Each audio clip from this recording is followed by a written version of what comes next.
السلام عليكم مشاهدينا الكرام، ومرحبا بكم في هذا الخبر العاجل.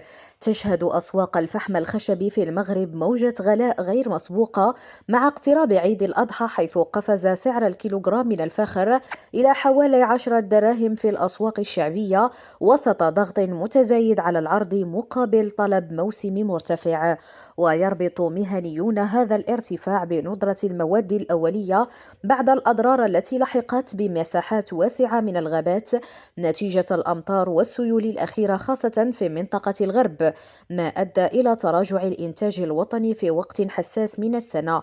ومن جهتهم يؤكد تجار التقسيط أن هوامش الربح تقلصت بشكل كبير بعدما ارتفعت أسعار الجملة في مراكز التوزيع مثل بركان وسطات وأكادير إلى نحو 8 دراهم ونصف للكيلوغرام، ما يضعهم في مواجهة مباشرة مع استياء المستهلكين.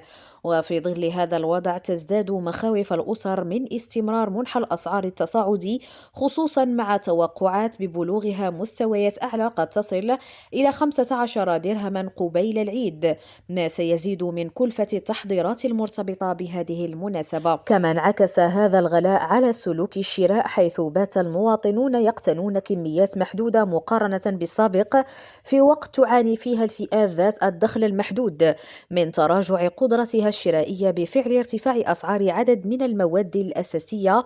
وأمام هذه التطورات دعت فعاليات مدنية إلى تشديد المراقبة على مسارات التوزيع والتصدي للمضاربات التي تستغل نقص العرض لرفع الأسعار، محذرة من تحول هذه المادة إلى عبء إضافي يثقل كاهل الأسر خلال مناسبات دينية مهمة. شكرا لكم على حسن المتابعة. دمتم في أمان الله.